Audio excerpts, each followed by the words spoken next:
ni ene be waloso ne apis to wachule. Mano gima maybe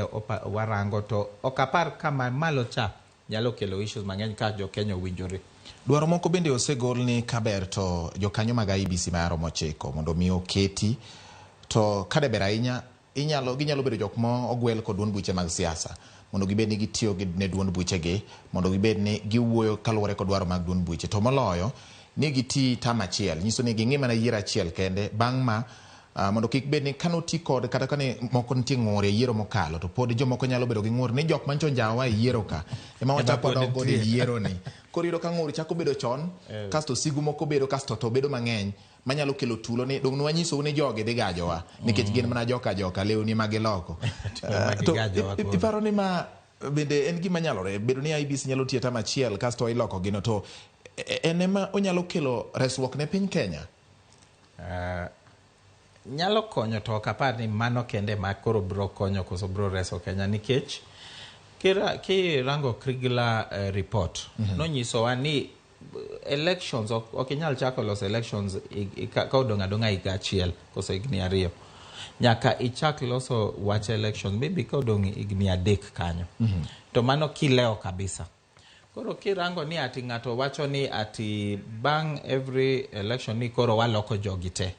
ibro yudo ni onge that institutional memory nikech ing'e ni kata ka wacho ni nitie secretariat the katiba wa kata kirango kaka IEBC tiyoga commissioners ema engine makoro gine makoro gi make decisions ma konyo IEBC makiloko gigite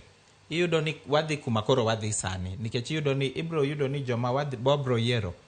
maybe gionge kata gi experience gi kia koro by the time makoro gi learn makoro gi sebedo kata kanyo maybe ignia abich kanyo iyudo ni sano makoro gin gi experience maber to sano makoro inyiso gi ni unusetieko tamo on the wakelo joma nyien ibro yudo ni every yiero ma wadhi bedo go ibro yudo ni bro bedo gi nywandruok e iye. Koro it is always good ka maybe wa loko kamano ni kata ka waketo ji abich ji ochiko tam gi ok dhi rumo at the same time wa ensure ni kata tam maybe ji ang'wen kanyo rumo to at least nitie jomoko maybe ji abich ma tam gi pod nitie makoro gidhi ka gilokre ka jomoko pod nitie koro kirango proposal mantie kanyo ibro yudo ni mano ginyiso ni tam gi rumo mana dichiel mano bro kelo issues.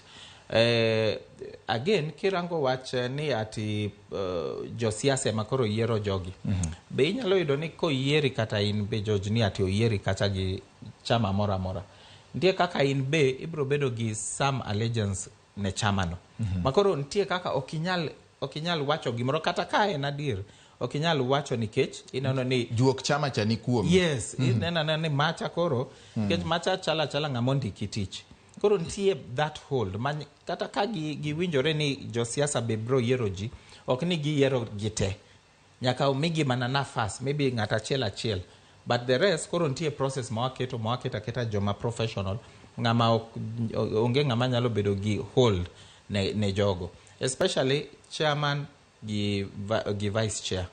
but ok wanyal keto ni ati jogi te yiero gi josiasa nikech josiasa gi ema nigi interest maibro yudo koro gipiem maibro yudo ni maybe kata IEBC gidwa lando to yudo ni jogi lando margi jomoko lando margi then yudo ni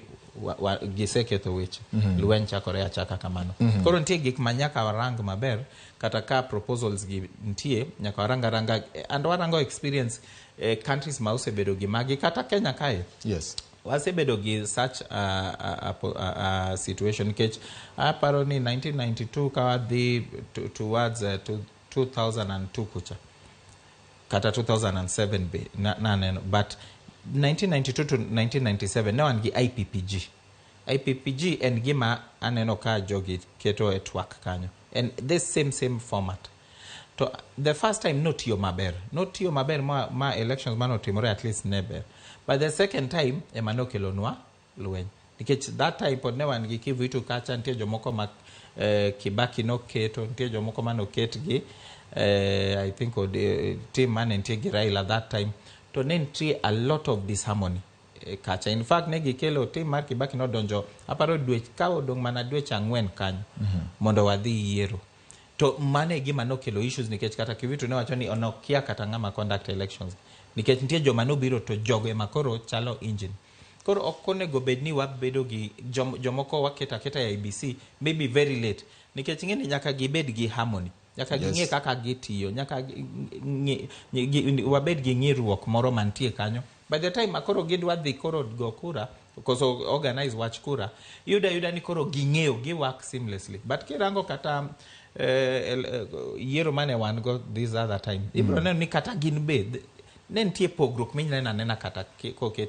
koket gi e TV. Inena ni nitie pogruok mantie kindgi ma onge kaka de gilosa gi one voice. To mano e gima watemo konyo watemo correct. Paro moro nitie mancho gol ka